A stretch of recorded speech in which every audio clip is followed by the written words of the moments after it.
ओम श्री गणेशाय नमः। चौथ माता की जय। आप सभी का दिन शुभ और मंगलमय हो। आप सभी को संकष्टी चतुर्थी की हार्दिक शुभकामनाएं। आप सभी पर भगवान श्री गणेश और चौथ माता की कृपा सदा सर्वदा बनी रहे। आज बैसाख मास के कृष्ण पक्ष की संकष्टी चतुर्थी है। इसे बिकट चतुर्थी के नाम से भी जाना जाता है। और आज के दिन जो भी भक्त व्रत करते हैं तो उन्हें संकष्टी चतुर्थी और चौथ माता का पूजन करना चाहिए और उनकी कथा को भी पढ़ना अथवा सुनना चाहिए। तो आज की वीडियो में आप सुनेंगे चौथ माता की कथा।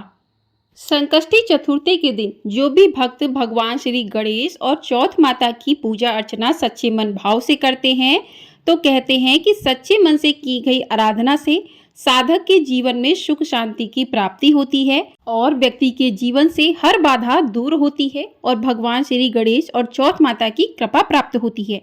तो प्रिय श्रोताओं, अब हम करेंगे चौथ माता की कथा का रसपान। तो आइए कथा शुरू करते हैं।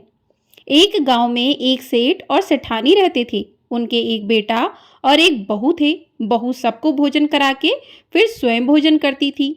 एक पड़ोसन ऐसी भी थी जो रोज पूछती थी कि बहू आज क्या बनाया। बहू कहती थी ठंडो बासी। एक दिन उसके पति ने ऐसा सुनकर विचार किया कि आज तो पकवान बनाए जाएं, फिर देखें कि मेरी पत्नी क्या कहती है। उसने तरह तरह के पकवान बनाए और घर के सभी लोगों ने साथ बैठकर भोजन किया। आज भी पड़ोसन ने पूछा तो बहू ने कहा ठंडो बासी। सेठ के लड़के ने सोचा हो ना हो कोई बात तो अवश्य है जिससे मेरी पत्नी ऐसा कहती है। उसने अपनी पत्नी से पूछा तुम रोज ठंडो बासी खाया ऐसा क्यों कहती हो, जबकि हम सब ने एक साथ बैठकर कई तरह के पकवान खाए थे। तब उसकी पत्नी बोली हम लोग जो कुछ भी खा रहे थे वह आपके बुजुर्गों की कमाई है। जिस दिन आप कमा कर लाओगे उस दिन मैं समझूंगी कि ताजा भोजन कर रही हूँ। अब एक दिन लड़के ने अपनी माँ से कहा मैं एक बड़े शहर में कमाई करने जा रहा हूँ। माँ बोली बेटा अपने पास इतना धन है कि कितना भी खाओ समाप्त नहीं होगा। माँ के मना करने पर भी बेटे ने स्वयं कमाने का दृढ़ निश्चय कर लिया और जाते समय पत्नी से कहा मैं जब तक कमाकर बहुत सा धन लेकर ना आऊं तुम चूल्हे की आग बुझने मत देना। एक दिन चूल्हे की आग बुझ गई तो वह मन ही मन घबराने लगी। उसने सोचा मेरे पति पर कोई संकट तो नहीं आया। जल्दी से पड़ोस में जाकर चूल्हे में आग डालने का विचार करके गई। वहां पड़ोसन चौथ माता का व्रत पूजन कर रही थी। पड़ोसन ने कहा थोड़ी देर में आकर आग ले लेना। बहू ने पड़ोसन से पूछा आप यह व्रत क्यों करती हो, इससे क्या मिलता है। तब पड़ोसन ने कहा चौथ माता के इस व्रत को करने से अन्न धन और लक्ष्मी मिलती है तथा सभी मनोकामनाएं भी पूरी होती हैं। अब बहू भी चौथ माता का व्रत करने लगी। दीवार पर चौथ माता बनाई। उस दिन घी गुड़ का चूरमा बनाकर रात्रि को चंद्रमा को अर्घ देकर भोजन करती है। ऐसा करते करते बहुत दिन व्यतीत हो गए। चौथ माता ने उस बहू के पति को सपना दिया कि साहूकार का बेटा तू जाग रहा है या सो रहा है। तेरी पत्नी बहुत तुझे याद कर रही है, घर जाकर उसकी चिंता मिटा। तू दुकान खोलकर बैठ जाना, आज तेरा हिसाब किताब चुकता हो जाएगा। अब तो चौथ माता ने जैसा कहा था वैसा ही हुआ। उसने घर जाने की तैयारी की और गाड़ी भरकर धन दौलत लेकर चल दिया। रास्ते में एक बड़ा सा नाग फन फैलाए बैठा था और कहने लगा आज तो मैं तुझे डसूंगा, छोड़ूंगा नहीं। आज तेरी आयु पूरी हो गई है। सेठ के लड़के ने सांप से कहा कि आज चौथ माता ने मुझे सपना दिखाया तो मैं अपनी पत्नी से मिलने घर जा रहा हूँ। वह मेरी प्रतीक्षा कर रही है और बहुत चिंता कर रही है। मैं उससे मिलकर जरूर आऊँगा, तब तुम मुझे डस लेना। नाग ने कहा तुम शपथ पूर्वक कहकर जाओ तो मैं तुम्हें जाने दूंगा, परंतु तुम लौटकर नहीं आए तो तुम्हारे घर आकर मैं तुम्हें डस लूंगा। इस प्रकार सर्प को वचन देकर वह अपने घर पहुंचा। वहां परिवार वालों से हंसी खुशी से मिला और भोजन करके उदास होकर बैठ गया। उसकी पत्नी ने उदास होने का कारण पूछा तो पति ने काले नाग वाली बात बताते हुए कहा यदि मैं उसके पास नहीं जाऊंगा तो वह घर आकर मुझे डस लेगा। पत्नी बहुत चतुर थी। उसने कहा, आप जरा भी घबराओ नहीं, आप सो जाइए, मैं कुछ उपाय करती हूँ। पत्नी ने अपने कमरे में 7 सीढ़ी बनाई। पहली सीढ़ी पर रेत, दूसरी सीढ़ी पर इत्र, तीसरी सीढ़ी पर गुलाल और फूल, चौथी सीढ़ी पर केसर, पांचवी सीढ़ी पर लड्डू पेड़ा, छठवीं पर गद्दी गलीचा और सातवीं सीढ़ी पर दूध का कटोरा भरकर रख देती है। इस प्रकार वह 7 सीढ़ी सजाकर बैठ गई। आधी रात होते ही नाग आकर सीढ़ी पर चढ़ने लगा। पहली सीढ़ी पर रेत में लौट गया और कहने लगा, सेठ की बहू ने आराम तो बहुत दिया, पर वचनों से बंधा आया हूं तो डसूंगा तो अवश्य।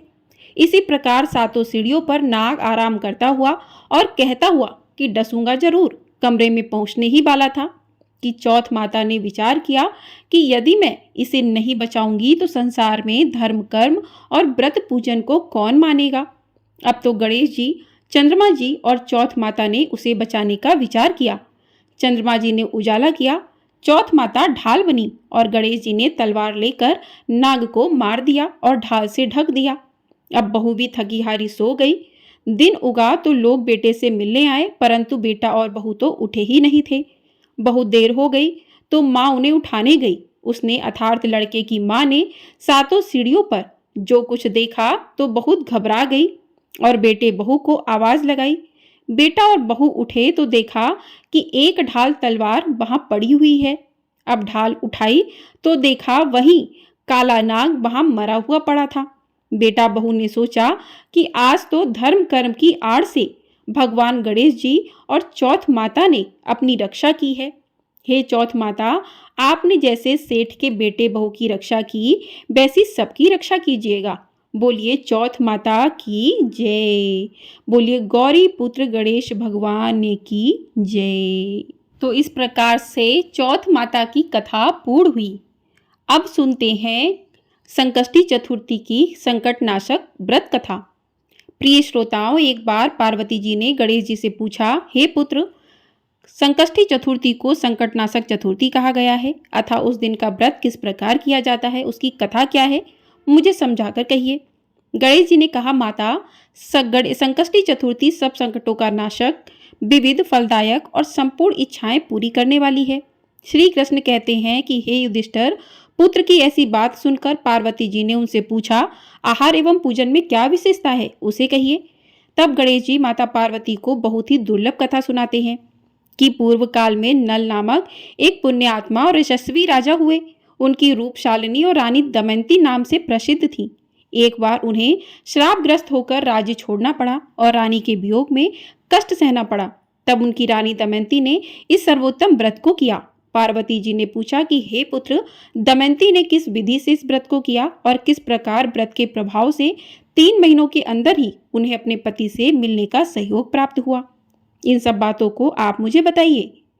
श्री कृष्ण जी ने कहा कि हे युधिष्ठिर, पार्वती जी के ऐसा पूछने पर बुद्धि के भंडार गणेश जी ने जैसा उत्तर दिया उसे मैं कह रहा हूँ, आप भी सुनिए। श्री गणेश जी कहते हैं, हे माता, राजा नल को बड़ी बड़ी आपदाओं का सामना करना पड़ा। हाथी खाने से हाथी और घुड़साल से घोड़े का अपहरण हो गया।